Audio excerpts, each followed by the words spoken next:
You're going to waste a lot of budget and waste a lot of time if you don't have a clear roadmap to bring people to your church and be discipled. I wasted a lot of time, and I'm going to say it here for the first time. I wasted a lot of church budget on not only courses, books, trainings, college classes, on my own salary, because I was essentially paid $18,000 in salary to figure out how to make a church website. That should have just been done, right? And that $18,000 was paying me to do other things to advance the kingdom instead of sitting behind a computer screen constantly hitting. Anyways, that was a lot of wasted money. But eventually I did figure it out, but it was 6 months to figure it out. And then another 3 months to even see results come from that. But here's what happened. We launched that site, which, by the way, I took courses, paid a lot of money on books. I even took a college class. I don't tell many people that. I'm ashamed of it. Okay. But I spent a lot of time trying to figure this thing out. Okay. And I know a lot of you are spending a lot of time spinning your wheels and you don't know what to do. You don't know how to do it. You're following all the experts, but you just can't seem to make it work. I get you. I was in that spot following those same experts. But eventually I did put together a website I felt represented our church, accurately reflected our heart, accurately reflected the people that we were called to serve, and gave people a journey to take action. And 3 months after we launched that website, all right, we had 13 families join the church that quarter. Okay. We had a new members lunch, met every quarter. All the families that joined that quarter came and we met and talked and fellowshiped and all that good stuff. Of those 13 families, when we asked them what brought you to our church, 12 of them mentioned the website as playing a role in their decision to visit our church. At that moment, I knew I had something. And it just so happens later on that year, God called that pastor away that at the time to another church. And he basically called me up and was like, "Hey, Justin, can you do for us what you did for your church?" And I said, "Absolutely." And we built the website. We saw some results, but we realized then as time was going on that it wasn't just enough to have a website. Now you had to figure out how to get it seen, how to get it ranked, so to speak. Ranking is like, where do you fit on Google, right? First, second, third, fourth, 600th. Okay. Fine. Figure out how to rank websites. Did it. Great. Doing really good again. Things started slowing down again. Why? Because now everyone had basic ranking. You had to go do the advanced stuff. Not only that, God was working in my heart that if we did church websites and we ranked them really well, guess what? We were just showing up for people that were searching for church websites. Okay. We weren't showing up to the lost mission field that didn't understand that when they have questions, Jesus Christ is the answer. When they are living their everyday life, the church is here to serve them. They don't know what they don't know, and we can't blame them for that. But what we can do is take responsibility. And that's where I had to learn advertising, which is interrupting people's days with a message that will improve their day in a way that they didn't even realize was possible. And then I realized you can't do one piece, because if you try to advertise without a proper website, you're just gonna waste people's time. And if you have a website without advertising, you're just gonna get more Christians and more people that at least understand they need a church. See, the problem is I was shooting randomly, and that's where I want to bring the focus back to you, pastor, back to you, church leader, is, are you shooting randomly? You got a target on the wall, you know that target, but you don't know exactly how to aim, so you're just firing different things. Worst case, you're putting wrong bullets in the gun and it's backfiring on you, right? How many times have you attempted to do an ad and had no results? And not only did you waste the money, you had to go out in front of your elders, you had to go in front of your spouse even, or someone else who said, "I told you," right? That's difficult. That's painful. I hate that.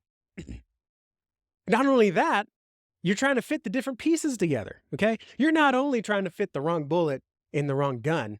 Okay. You're not even grabbing bullets. You're grabbing puzzle pieces, right?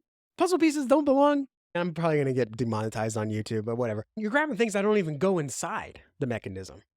Okay. Because look, here's the deal. Everything works, but not everything works for everyone.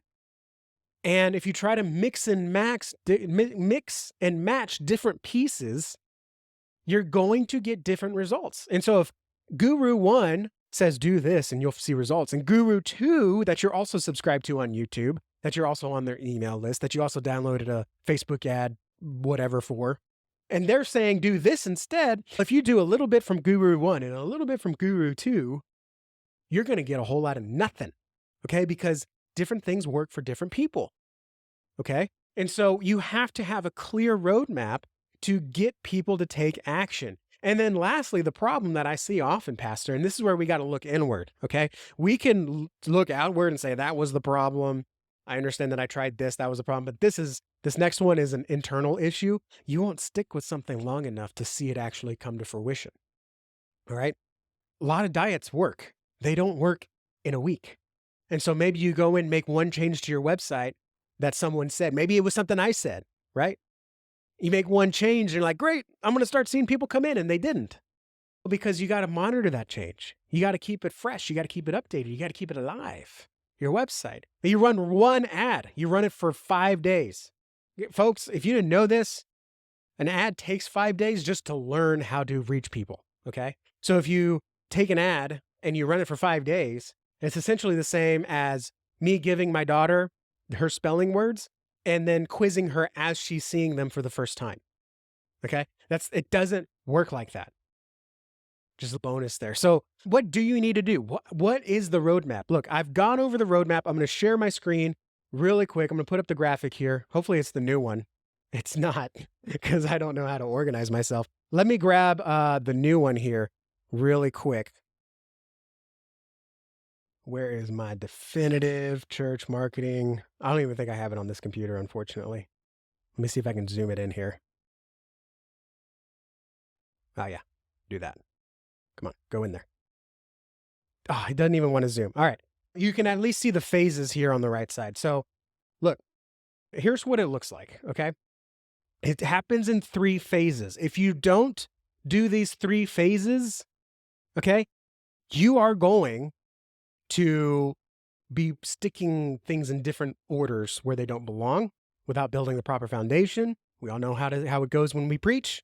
All right. You build a house on sand, it's going to fall through. If you try to run ads without doing your foundation properly, you're going to fall through. Okay. Look, real quick, high level view. I cannot get into it all right now because I have other things I want to tell you today. Again, you can go back and watch previous videos or listen to previous podcasts to get the full rundown.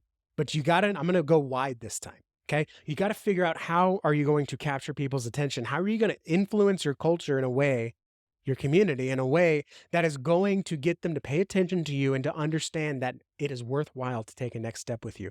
Because if you just go out there and say, hey, God loves you and he wants to meet you Sundays at 10:30, what does that have to do with my finances that I'm struggling with? What does that have to do with my relationships that I'm having a hard time with? What does that have to do with my self-identity that I'm struggling with and can't figure out? Everyone else, I will tell you who's trying to tell me what my identity is, both good and bad. So when you tell me that God loves me and he wants to meet me Sunday at 10:30, I don't understand how that meets my needs. I don't understand how that cures my pain points. At least Jesus said, hey, are you hungry? Let's eat.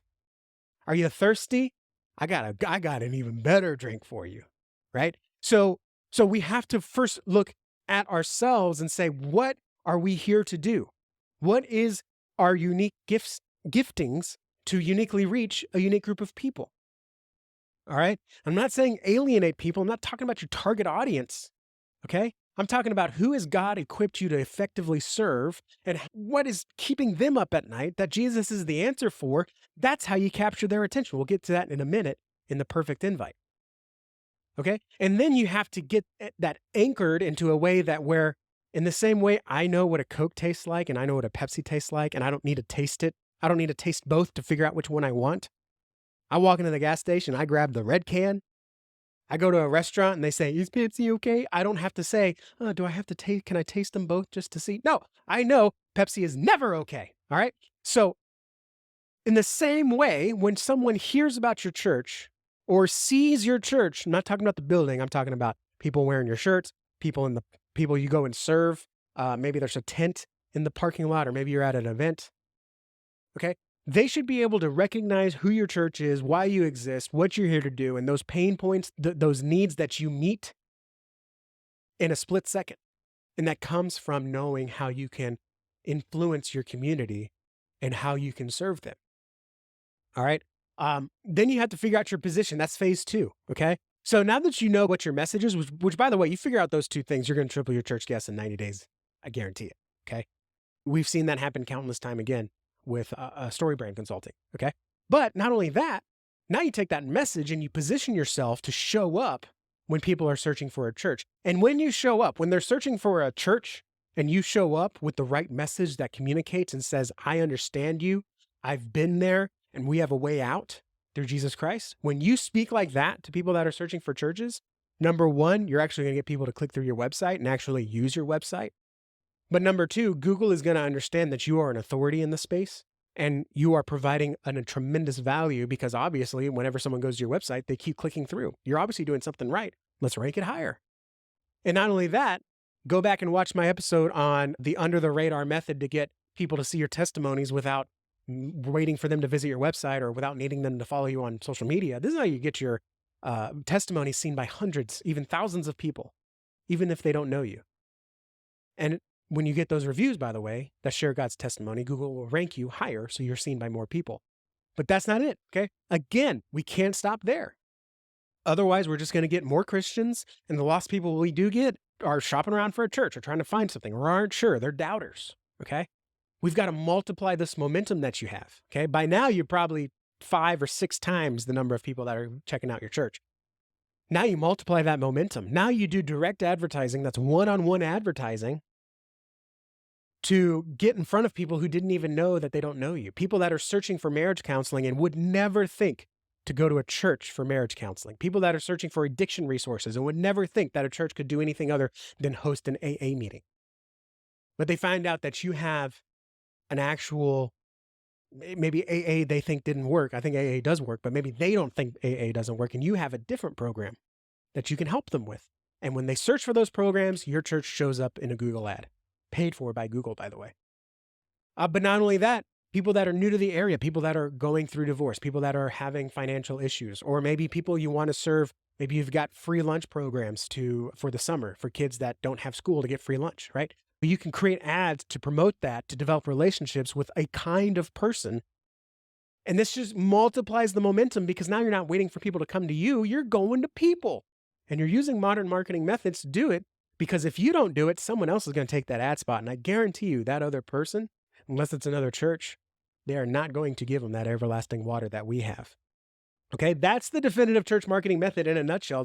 Just looking at those phases, you notice I didn't even hit the last pieces of each one, because that is just increasing the momentum of the snowball. And this is something that we did with a church in South Florida. We was getting about 3 guests a month, and pastor called me and was like, Justin, I don't know what you're doing. Actually, he didn't know what I'm doing. No, figuratively, I don't know what you're doing, but we had 30 people come last month. And that was a good month, but I'd say on a bad month now, 20 new people, okay? And they're coming in, they're experiencing God's healing, they're coming to the revivals they're doing. Pastor's getting asked to go to lead crusades or revival in another town. It's truly awesome. I'm very blessed to be able to work with these folks. And look, if it can work for them, all right, this is a pastor who was spinning his wheels, was tired. The first time I said, hey, pastor, how's it going? He just dumped on me. It was like, here's all the problems I'm having with people like you. Okay, but he took a next step with me anyways. And God, we've done amazing things in partnership with God. Really, God's doing it all, moving the Holy Spirit, all that stuff through what we're doing. It's been amazing to reach his community in a way that they didn't even realize that the church was there to help them.